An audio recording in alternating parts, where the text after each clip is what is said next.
Now we're reading now out of 1 Samuel chapter 11. Now watch this. Verse 1 said, make a covenant with us and we will serve thee. Verse 2, and Nahash the Ammonite answered them, on this condition will I make a covenant with you, that I may thrust out all your right eyes and lay it for a reproach upon Israel. And the elders of Jabesh said unto him, give us 7 days respite, that we may send messengers unto all the coast of Israel. And then if there be no man to save us, we'll come out to thee. Now I want you to listen to that. So he says this. Says, then Nahash the Ammonite. Now Ammonite means, it actually means inbred, because they came from Lot. But this is not all I want you to see. It also means like the father of a nation or a patron. But what father is he trying to show us here? The name, the Ammonite, and Nahash. Nahash means, you ready for this? Serpent. Nahash means serpent inbred from its father. The serpent spirit was here and encamped and sieged this city. Now you think about that a minute. Jabesh means dry. It means dried away. Dry. It comes from the word to be ashamed, confused, and disappointed. As failing. To dry up as water. To wither as herbage. To be ashamed. It also means to be clean, be confounded, make dry, shamefully, utterly wither away.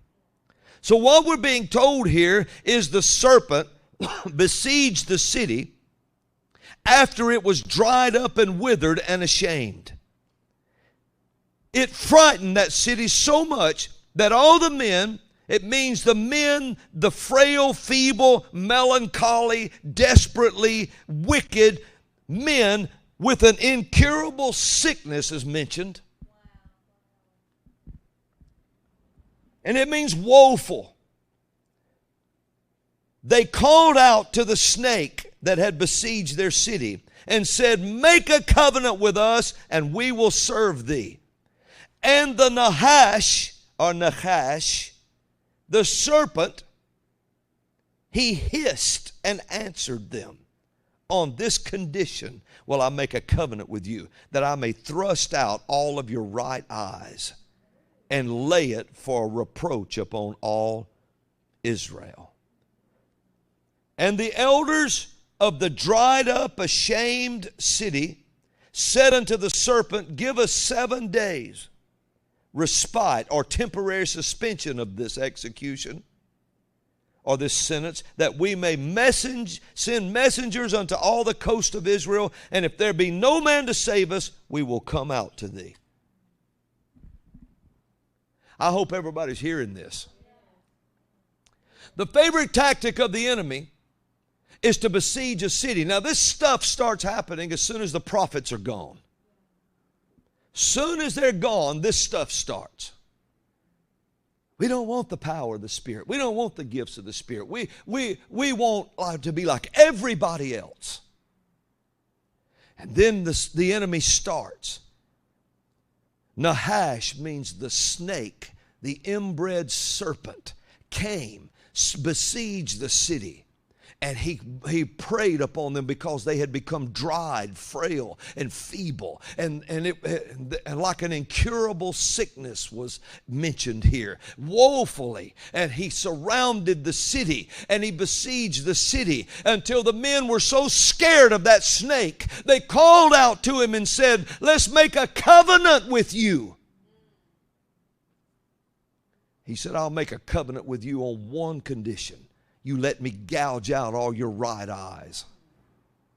And they said, give us a 7-day suspension before you start, and we'll send, and if there's nobody to help us, we'll let you do it.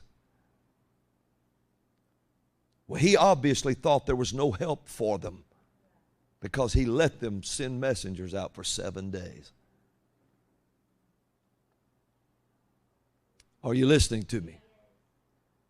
And so now can you see the plight of the city? See the plight of God's people here. And they're calling out for anybody in God's family that can come and help. Are we going to have to make a covenant with a snake?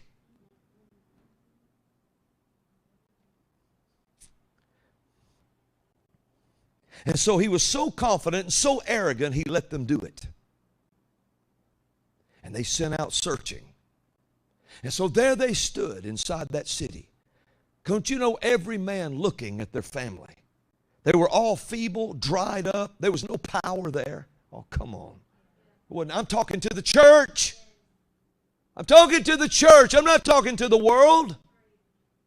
There was no power there. They were dried up. All the church had left was big buildings and nice striped parking lots. They had no power in them. You'd see pockets of power show up like Brownsville Revival, where people would fall out and lay in the parking lots out under the power of God. And one person we know, Tommy's mother, was dragged through the mud after she fell out under the power of God and loaded in a car in a white suit and had no mud on her suit. Because the power of God was embraced in pockets. That's what the church now is sieged over. The church setting up wearing masks. Sitting all over their congregation with masks on their face. They've been besieged. There is a serpent that has sent his inbred servant to surround and siege the church. What's his name? Fauci. He's a serpent. And that's all he is. But he's also a rat. And he will be fed to a serpent. But he's besieged the church. You don't just wear one mask, you wear two, you wear three, until you've got everybody in the church turning everybody else in, saying, if you don't wear a mask, if you don't get your right eye gouged out, or the jab in your arm, then you're a killer, you're a murderer. And the very man who claims such a thing are his people that claim it. I don't know if he said it, but the people say it. Doctors say it. Some of them that ain't got the brains of a possum. Some of them say it and call us murderers and call us this and call us that. What you're looking at is people that say that, and that very profession, the one who's sitting there claiming that, supports, and their very profession, their very people that gave them the degree will slaughter 3,500 babies in this country before this day is over. And call you because you won't come out and let them gouge your right eye out. So the church puts on one mask, two masks, three masks, while they set out their siege and they've laid this siege, laughing at you. They know a mask wouldn't stop a virus anyway. It's like putting up a chain link fence and throwing rice at it. There's nothing to stop that. But the church has been laid siege to. Take their temperature before they come in the church door. You don't have a church. You have a lodge. Put a moose head up on the wall. And give everybody memberships to your private club. Get you a yak and hang it up somewhere. And call yourself the First Church of the Yankees.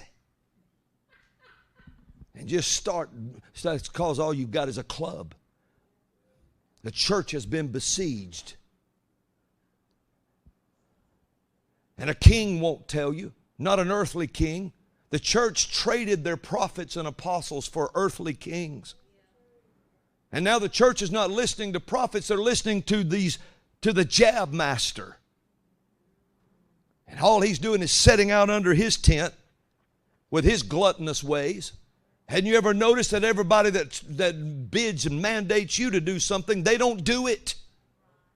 They sit out there under their tents and get fat.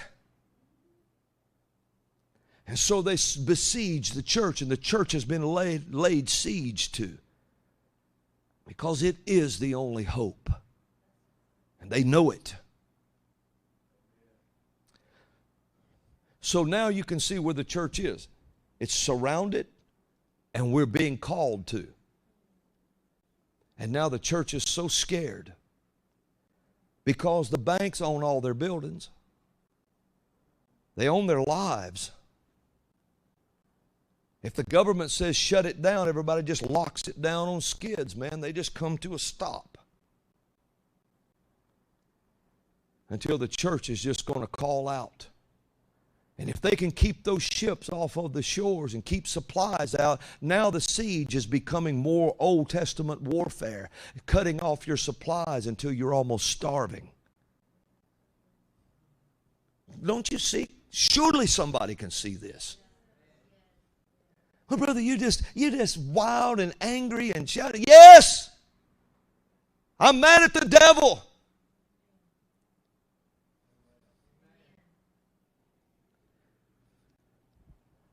I'm angry at him.